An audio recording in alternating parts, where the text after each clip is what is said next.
Hi pinch of sugar lovers, another episode for you with your host kama kawaida Dave mwenyewe. Nimerudi na nguvu mpya. Hello, this is the gatekeeper of Kalahari Desert. Welcome. Please move with caution. Dust ahead. And leo nimekuja nikirepresent, of course. I'm dressed accordingly. My name is Josiah. Of course. All brown. All brown. This means I'm down to earth. This means I'm down to earth. You are earth. You are earth. When do you talk down kwako? Yeah. So hi guys. It's lovely to see you again. Yes. We do not take this for granted. It's a pleasure, man. It's been a week and a lot has happened during crazy feedback, by the way. We've been having crazy feedback. From previous episode, well about some perverted by date to get that part. Thanks. It's been years of hard work trying to be that much. Mimi nimeokoka jamani. Niliacha. I carry my own cross now. Yin and yang, so perfect combination. But yeah, we don't take it for granted. We just want to thank the Almighty God for this amazing moment He's given us to be here once again to talk to you crazy people. If you say we are perverted, you are equally as perverted as we are. Text one to know one. Text one to know. Text to tango. Text to tango. I get it. But yeah, so we were having a discussion with Dave just some few minutes ago, and have you ever thought that you are putting in the right amount of effort? You have done everything the right way. Nothing is off. If it's finances, you have been disciplined. You have put your investments in the right place. You have made your research. You are sure. You are 100. Even if you're not 100, you're at least 98% sure. You're convinced. You're convinced this should work out. Yes.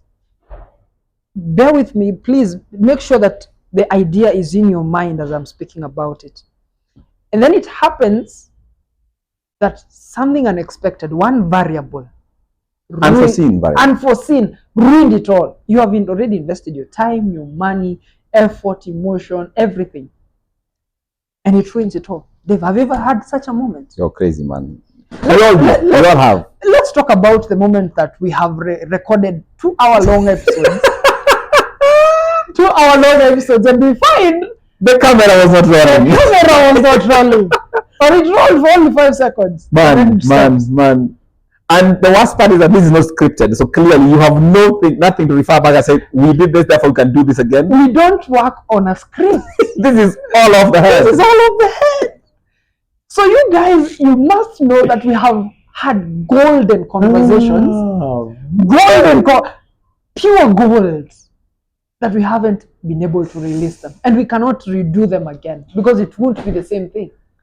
How has it felt?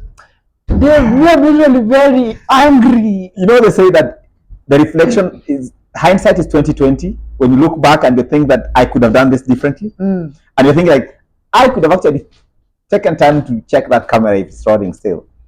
But then the flow of ideas was, you were fully invested into something that you never thought that there was something that could go wrong until it actually went wrong. And the worst part is actually goes off and you are not aware that this is the point that it goes off and you still continue investing. It's like I keep making fun of people that say that they're getting a surrogate parent. So I have a friend that actually could not conceive, so therefore they had to get an in vitro fertilization, and it was hectic because Medihill Hospital, not promoting the hospital, but was about 500,000 to get one fertilization process. So they had to try 3 times. And these are young couples. These are like people in their 28s. So each time it cost them $250,000. $500,000. Oh, $500,000 just for the process. Not in carrying the cost. It involves you traveling to the place, you emotionally invested, psychologically, the trauma that comes along with the fact that this needs to work because Africans, we clearly say that if you've been married this long, you need to have something to show for it. And you're thinking this is the time. And then first $500,000 goes and you're like, you drained, you're done for, and then you come back after a couple of months and you try the second time, another $500,000 gone, then nothing fixed, and the third time you're like, okay, this might be the charm. They say the third time is the charm, and that doesn't stick either. It is devastating, to say the least. And that reminds me exactly what you've gone through, and you're thinking, you have put in so much, and you actually don't know when to stop because you're thinking this might actually be the part that actually takes off. So let's continue. Let's go. And you realize that you've been doing nothing. Oh my. That's exactly how I felt after those episodes of realizing you've been putting in something, you've been putting your ideas into something, and now all that is non-existent.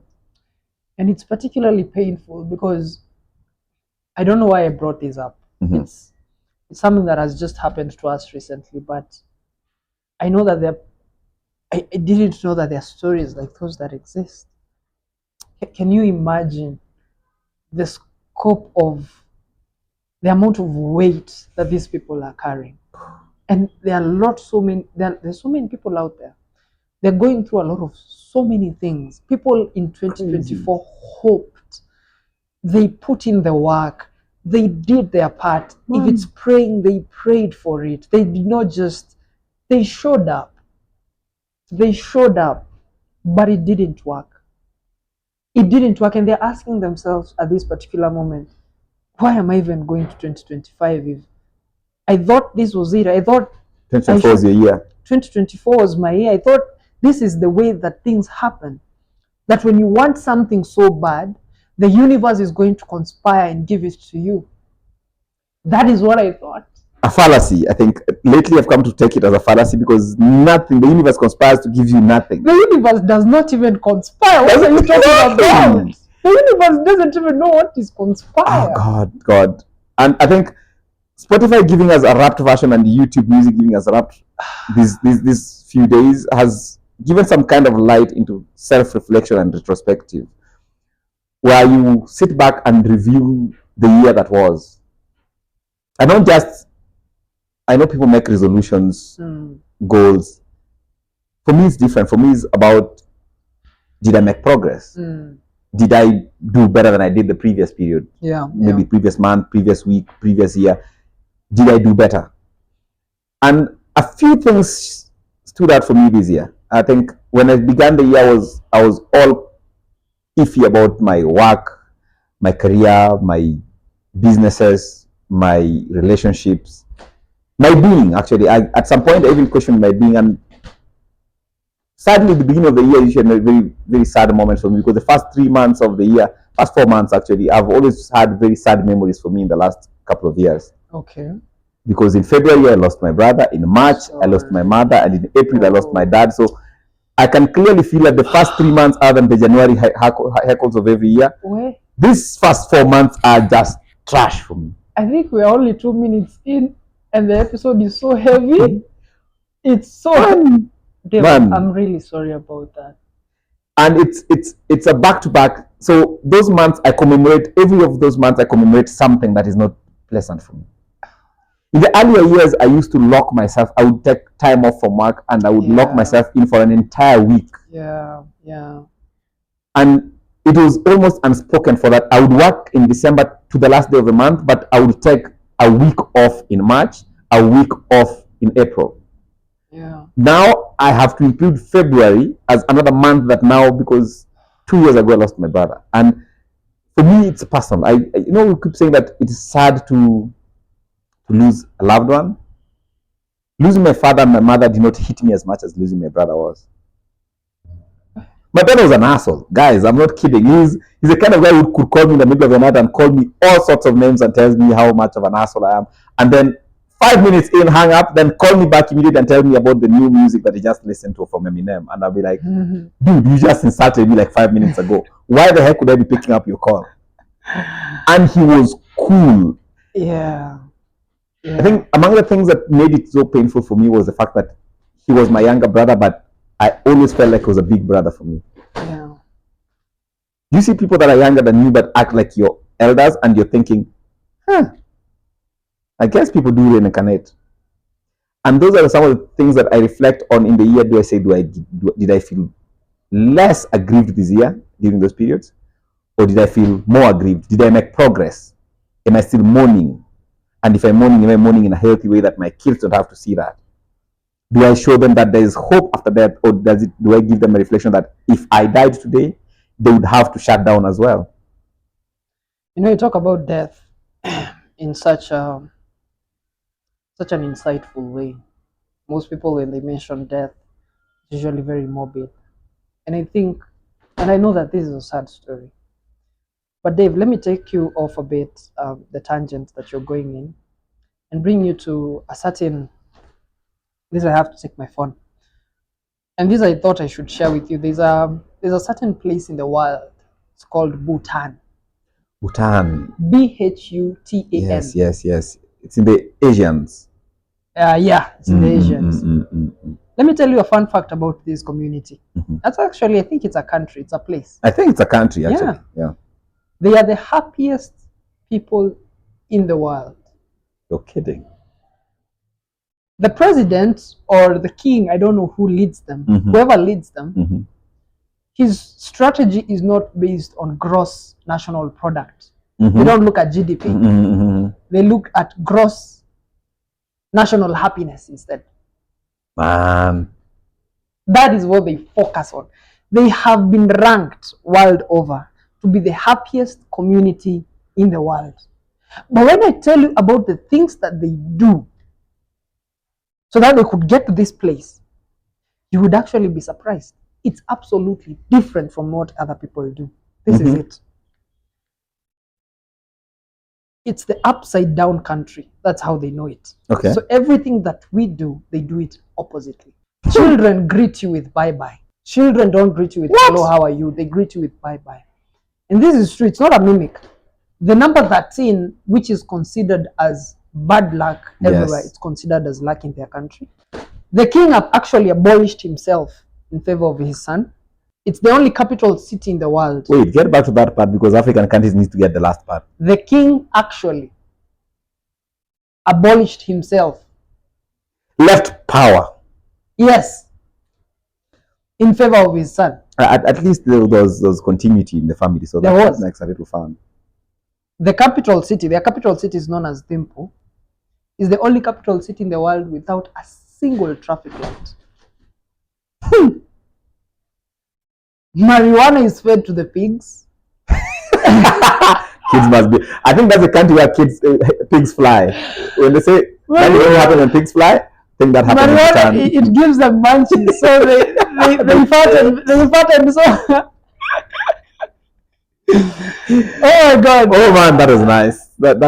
Polygamy and polyandry are quite acceptable, but the thing that is the highlight, and that's the reason why I brought this story, is they are encouraged to think about death 4 or 5 times a day.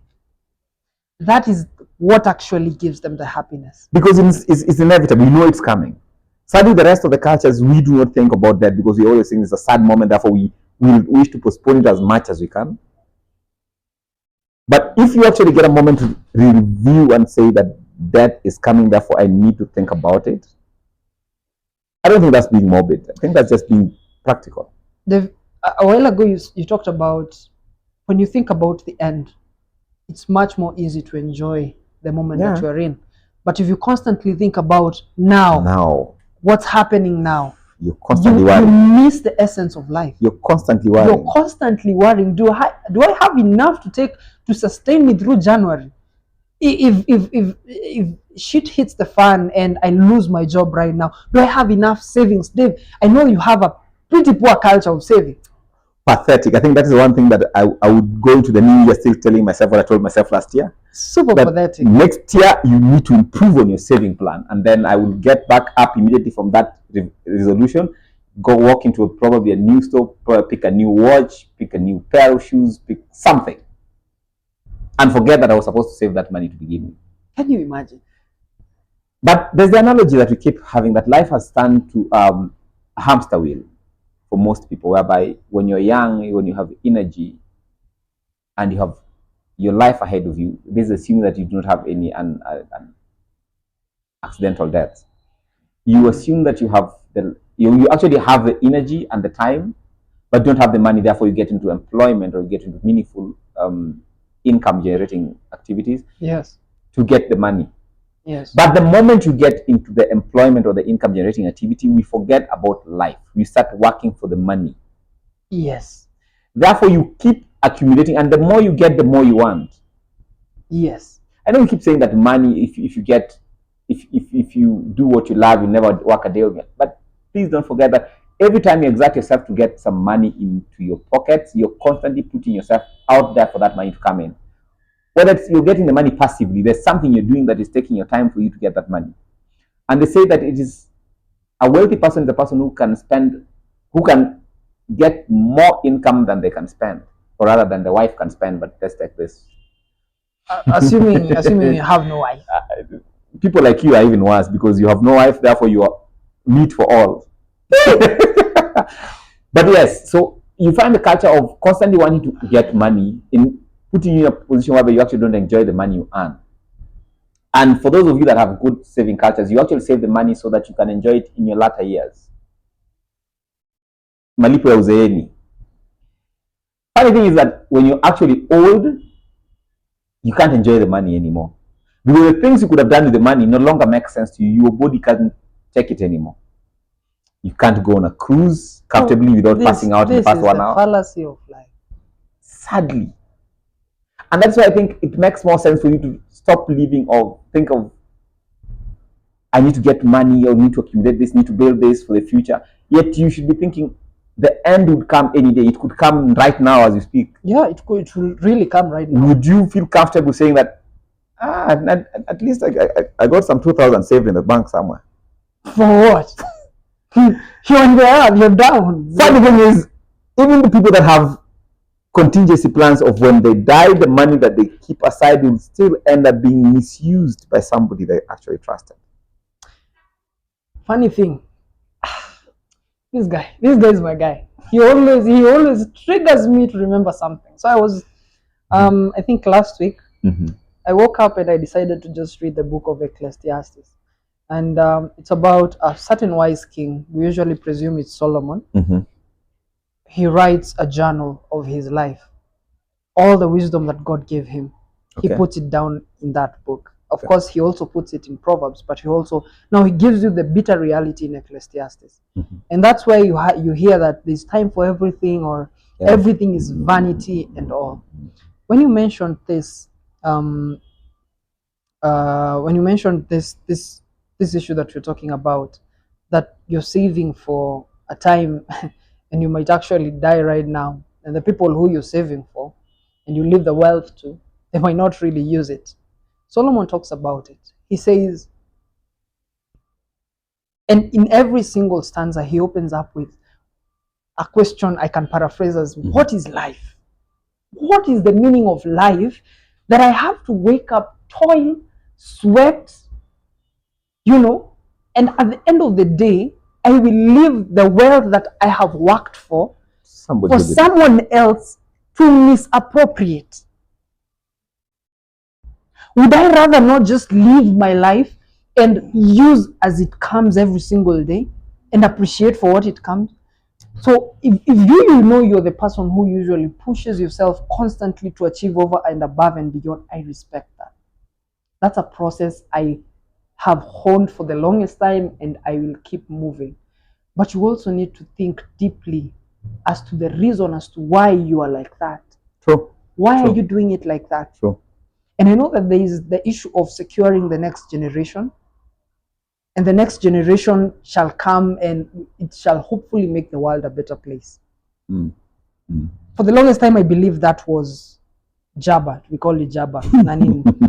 But I somehow hold that to truth, because my generation has done something. In this year, we have made sure that our political field is not the same as it was before. We went out, we spoke our minds, we have taught the guys who came before us. It's not okay if it doesn't make sense. I think that's the beauty of your generation, because you as Gen Zs have had the ability to question every single thing. The generations that came before you, my generation, the generations before me, the baby boomers, we had the culture of don't question. Justice. So we were comfortable, like as long as instructions have been given, you should take them as gospel truth and go on. And that has really messed up a lot of things, not just politically. I think even our cultures on how we raise our kids, how we engage with each other. And that's why you end up with the cultures of, or the phrases of uncles and aunties that are no longer compatible, but we still ask kids to make them feel comfortable. You're in a dead-end job, but you're still sitting there thinking that at least it pays my rent, therefore I should hang in there. Can you imagine? You are in a dead-end relationship, and they're thinking like, nimejua say 3 years. Where am I going? Like, returns are fresh. How am I starting? How do I even start telling them about my color likes, the foods I... Then you're telling yourself, at least the devil I know than the devil I don't. Sadly, that is where you get trapped. I'm pretty sure that's a millennial who coined that quote. I have a strong feeling. Or a Gen X. I have a strong feeling. I am also sure the person who came up with the Nike's tagline, just do it. Just do it. Just do it. It was a Gen X. That was a baby boomer. Exactly. Why are we doing this? Just do it.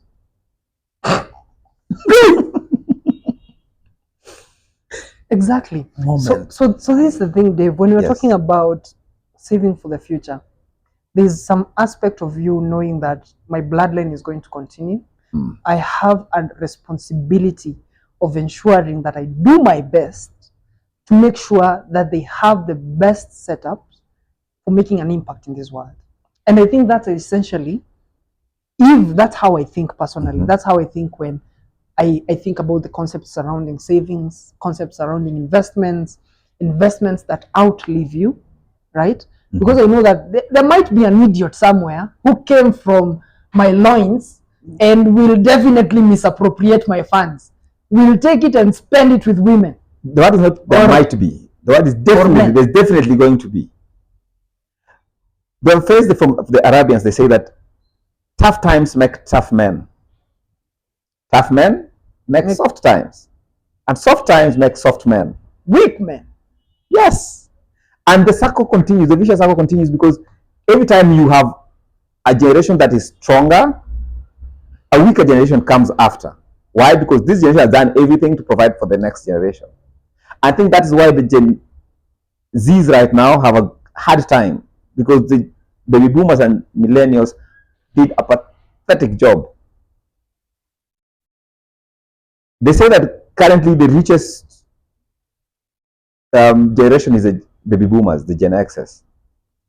Therefore, the millennials like myself got it when we were, lack of better, it was handed down to us. Therefore, we became very soft. We agreed with everything because we never knew any better. We never had to struggle for much. Never questioned. I'm not saying that this is the practice for all, but if you look at all the other generations, we had it fairly better than most generations that we've known. Yeah. So now the Gen Zs are coming up and finding the weaklings, us, that are here thinking like, we have gotten everything, why do I need to question? And now they're thinking, why am I having a hard time if my parents did not have it this hard? Now you're paving your own way for success. What you used to call generational wealth right now does not make sense to you because you find it's money in a bank, a building somewhere, and you're thinking, why do I need a building in Nyeri, for example, when I don't even live in Nyeri?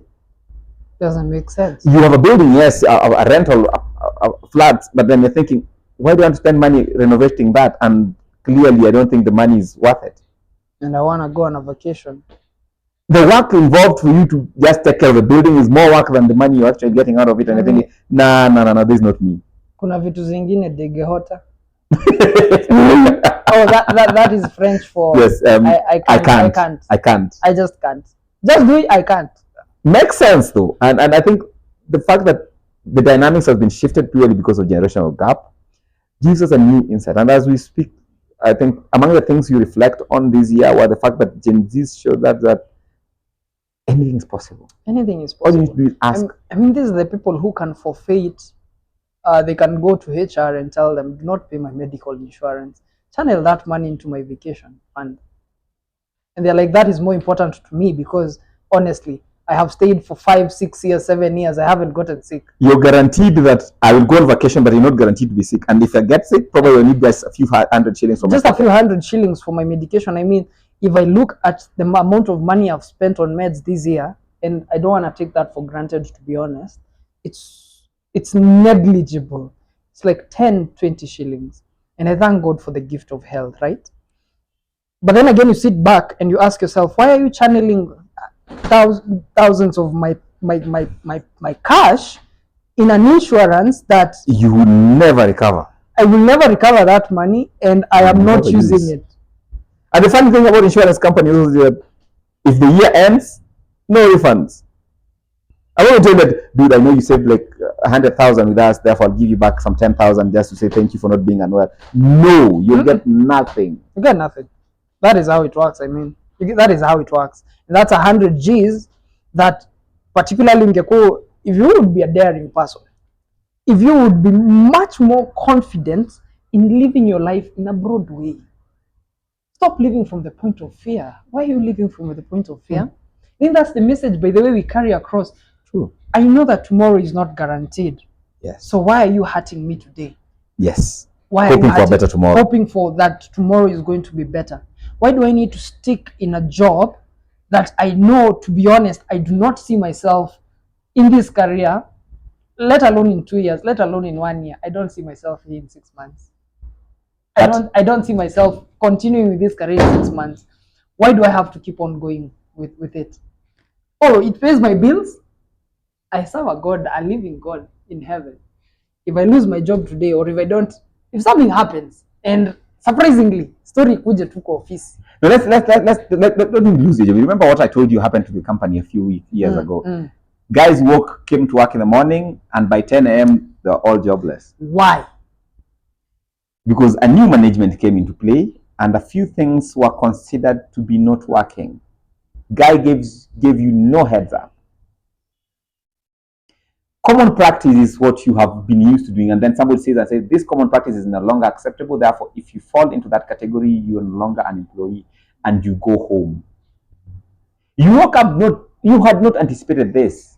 It's a career you had seen yourself in. You actually built life around you, saying that this is in 10 years I'm still going to be here and doing my best that I can. And then this guy wakes up in the morning and tells you that you're no longer employed. So if you're going to lose it anyway, why not lose it under your own terms? Definitely. Why not live this life in your own terms? Exactly. And that's what I'm hoping to carry forward. This is the mentality I've been having for the longest time, to be honest. I have no other mentality. And I think most people in my age brackets as well, they have the same mentality. I have a friend of mine who actually, she had a really well-paying job. Same age. Now, this job, she was actually alitafutiwa na mzazi. It's her mom who connected her to someone, and then she got the job. And I think after the job was like 1 year into it, contract was 1 year, and after 3 months she quit.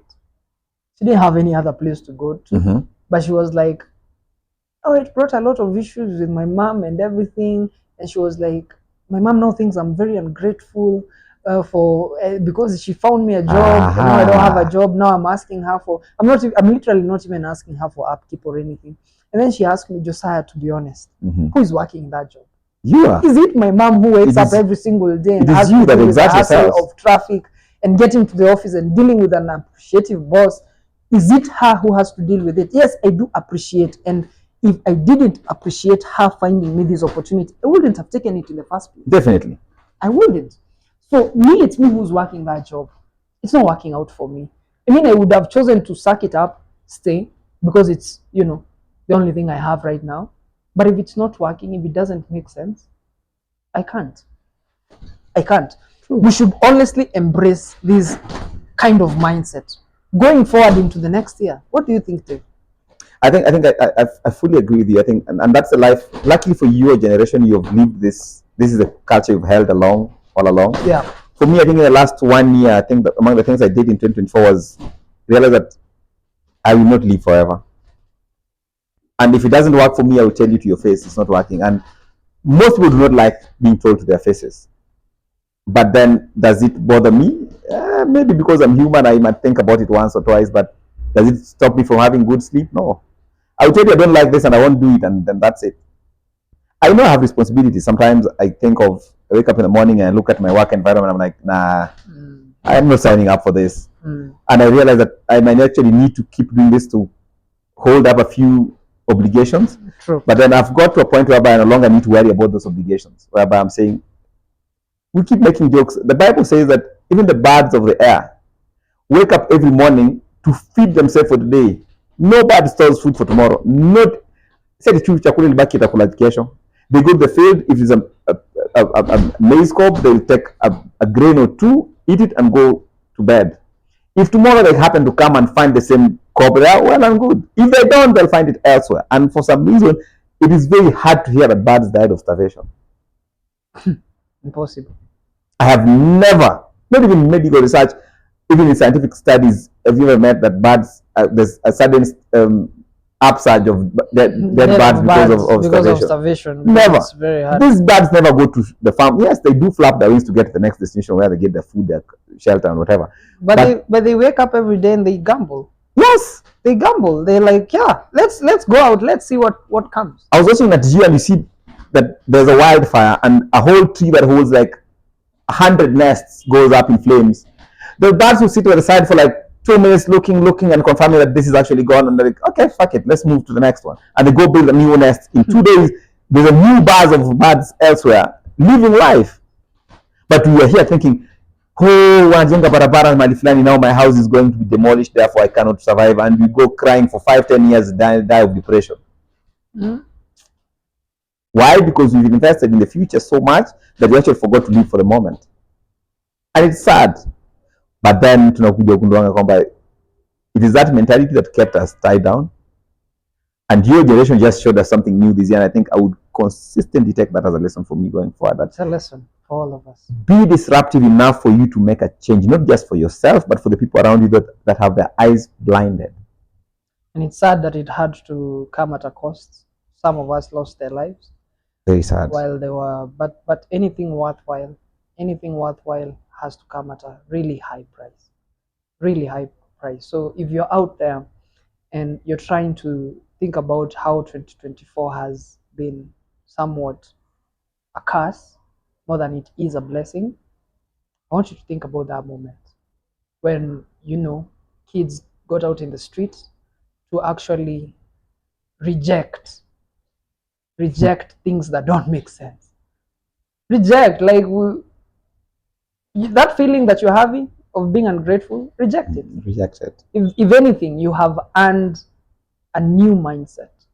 A new mindset. This is how you look at life. Don't approach it from a point of fear.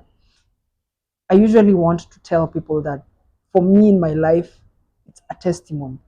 Mm-hmm. God has been working through and through. He has been holding me. And if there's one place you feel like you have gotten to, now this is a dead end for me.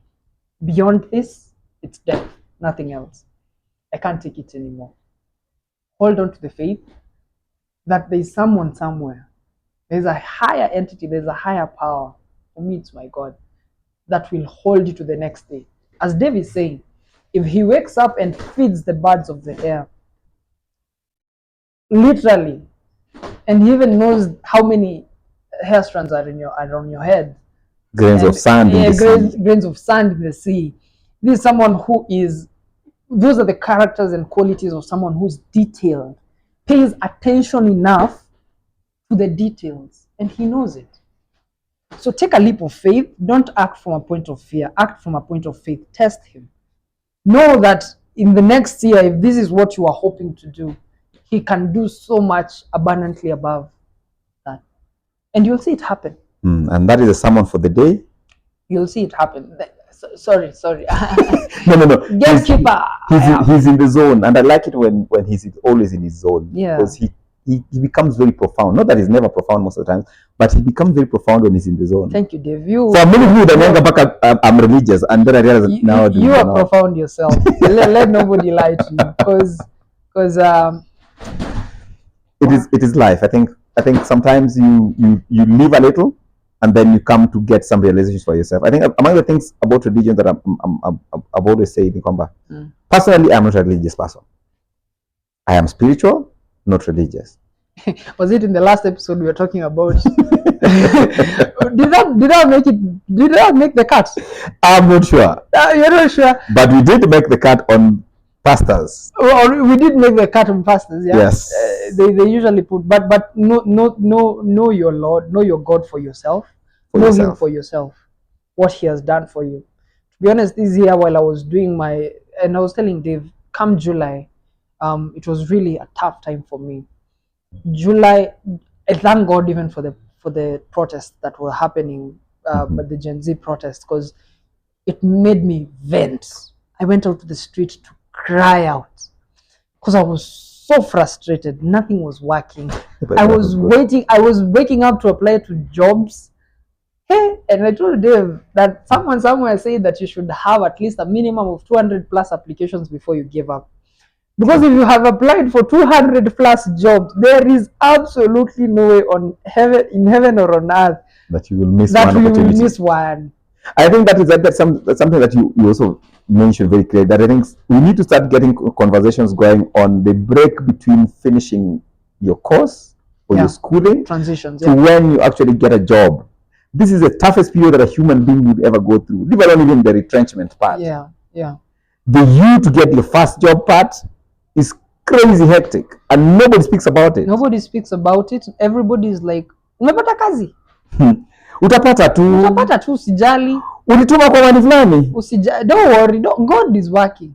God is working. I mean, yes, God is working, He is, to be but honest. But even the conversations that happened on LinkedIn, and I was asking Dave, why is LinkedIn a happy place? 100%. we only post all the positives. I got a promotion. Yeah, I got a company trade. Who say that LinkedIn should be 100% a happy place?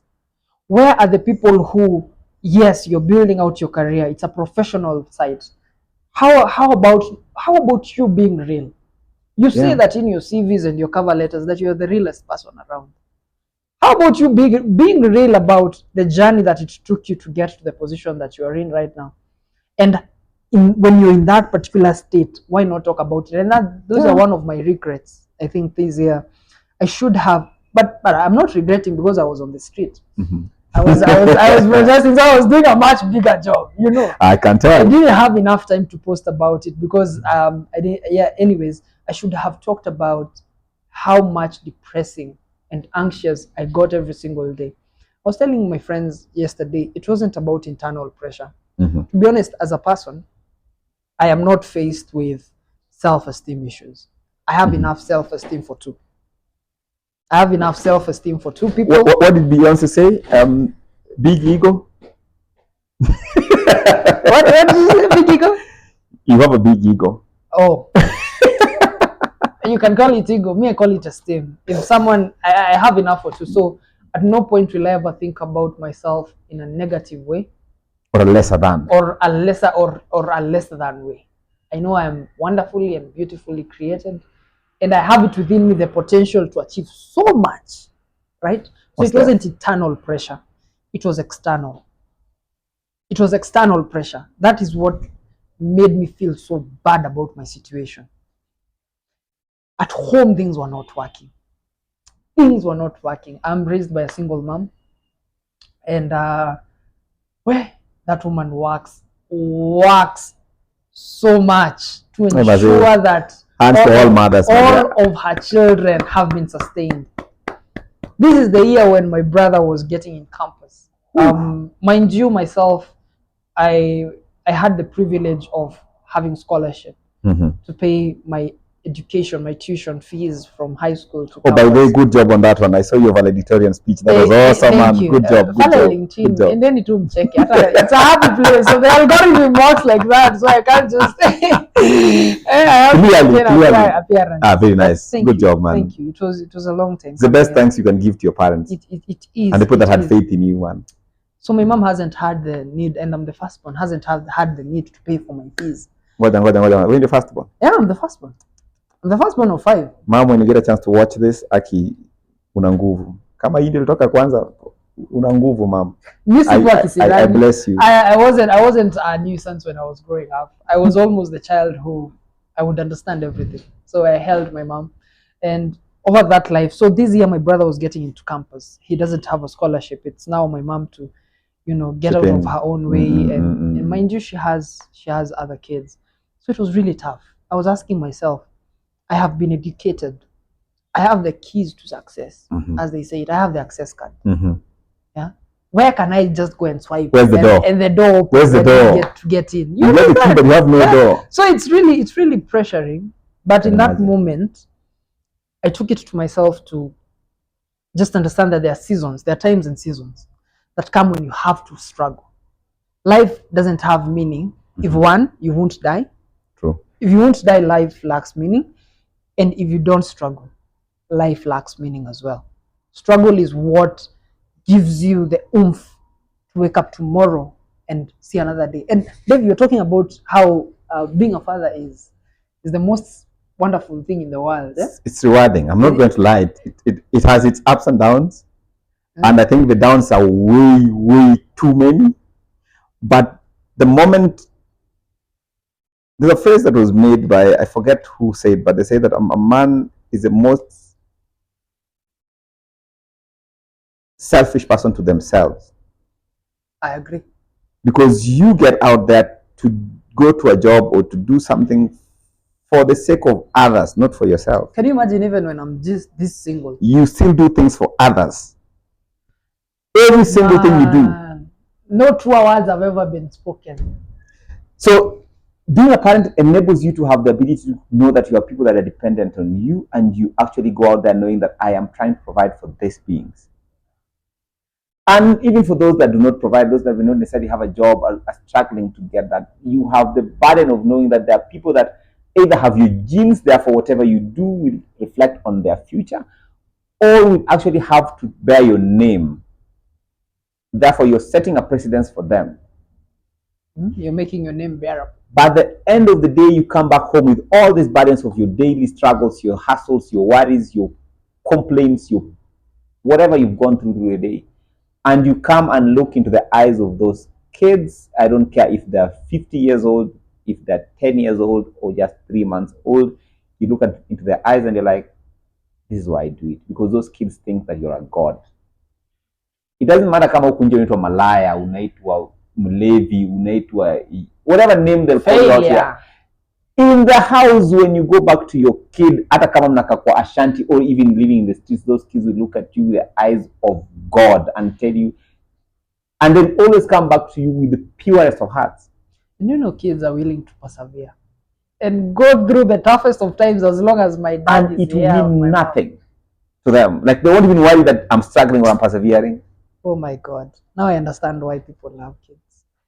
You will struggle to keep them alive, to keep them safe, to keep them protected, to keep them provided for, but you get the reward in just looking at their eyes. They will one day, they maybe take a whole week without bothering, but they will one day say something that you'll go like, my God. This is why I struggled for the last 5 years for this crazy. It wipes out a lot of downsides. Like, one thing can clearly make you forget all the pain that you have been through. You know, the one thing I keep making references to that even movies are not yet deciphered is that even parents that want to commit suicide, they always lock the kids in the other room. Okay, that's new. Even the movies that are being created, you know, movies are not real, but they reflect a portion of reality. Yeah. Even when you are trying to commit suicide, or when you're giving up on life, or when you want to cry, most people are known to do this away from the kids. And that is why when you realize that there's domestic violence, the first person to be asked is a kid. Because the spouse will probably hide or try to preserve themselves. But the kids are the purest human beings to say that this is happening or not. Even if they don't see it, they will notice it. So as kids, yes, you realize that they give you they validate your existence. And I think that is something very important for a parent, for you to be able to have that confidence and say that I know I have kids, but then also don't take it away and say that I'm doing this for my kids alone. You forget that you exist. So I think as a parent, I'm fulfilled by knowing that my kids are there when I get back home. Essentially, that gives me a lot of hope. Even as a young man coming up, I know that I haven't yet gotten to the point where I'm a father, but I'm also a child. You will. I'm also a child, and if this is coming from a parent, I know that my mom feels 100 times more. Oh, trust me, she does. That she does. And I ask myself, why does she struggle so much? And I think this gives me perspective. It also gives me hope, because I realize that in my generation, kama kuna kitu Gen Z wanaogopa. Uzazi. Mimba. Na ndoa. It's amazing how people no longer worry about STIs, but they're constantly worried about pregnancies. Mimba na ndoa. Those are the two things that a Gen Z fears. You say that we fear losing our jobs. Oh, nothing. You guys fear No, nothing no, about no, no, jobs. no, no, no, no, no. We don't. We don't fear being cancelled. Culture can Ah. cancel us all you want. But those two things, and those are the things that are. If you're a prayer person, please pray for us in that perspective, because essentially this gives me a lot of hope. I no longer see having a family. Yes, in reality, it's a burden. Yes, it's a cross that you have to carry, but it's worth it. I know what you're talking about because I have seen a small kid being born, growing up, and I know that love exists, right? Purest form. So, I mean, I look forward to that moment if God gives me that grace to also have my own small idiot. I'll be looking at this and I'll be Oh, you like, love that idiot, I promise you. like, well, anyways, just even as we come to a close, I think the key takeaways of this moment is, men, show yourself love. Love yourself. Love man. yourself. Love yourself. Ukiingia pale supermarket this December and unaenda unafanya shopping, you know everything that your wife loves. You know everything that your girlfriend likes. You know everything that your child loves. Your mother, your father. Your father. You your know friends. everything that they want. You know, even when you're picking, I'm picking this specifically for this person. Yes. But sadly, yourself, you never pick nothing for yourself. You never pick nothing. You will be like, oh, we'll share this with my chile. We'll share this with my, my mom. The smile on her face fulfills me. Fulfills me. That's enough. Please stop that. Nyama tachoma. Acha hiyo upuzi. Surprisingly, when it comes to you, hapo sasa ndio unaanzaga kuona receipt venye imekuwa ndefu. You draw the line. Hapo ndio unaanzaga kuona that hii imekuwa too expensive. Aren't you worth being spent on? And who's going to spend on you? If not yourself. If not yourself. Yes, at some points our babes, they usually do one or two things, yeah? Yeah. But at the end of the day, who's going to spend on you if you don't spend for yourself? If you're going to buy a chocolate bar, how about you try buying two? Yeah. Let one be yours, right? If you're going to spend a little bit of money how about you spend something good on yourself? Buy yourself even a shoe or a suit or something. Mjaribu mwende spa tafadhali. The massages are not for free, are not for cows. By the way, they're very relaxing. Mjaribu. It is a treat for yourself, and you thank yourself. Yeah. So do it something. Can be a spa, it can be the little things. Just show love to yourself. Appreciate yourself even more. Yes. That's where there's nothing as much I have experienced in this year as validating myself. My kid can validate me when that time comes. My girlfriend can validate me. My mother can validate me. My friends can validate me, and it feels so nice. But when I validate myself, it can never beat that. It can never beat Definitely. that. It can never beat. Go with that in the next year. And if you want to learn the aspect of validating yourself keenly, ingia kwa marathon. Marathon, you will speak so much positive words to yourself. Josiah, you can do this. Your generation is looking after you. 5 kilometers to go, my guy. You haven't even run yet. Your feet can carry you up to heaven. Please run. You have the strongest feet in this whole fleet. I swear to God. Yeah. I think that's my parting shot, Dave. That's how I close it. And hopefully, I'm going to see you next week. With the new episode. God be with you. Thanks, guys. Thanks, guys. See you next time. See you next time.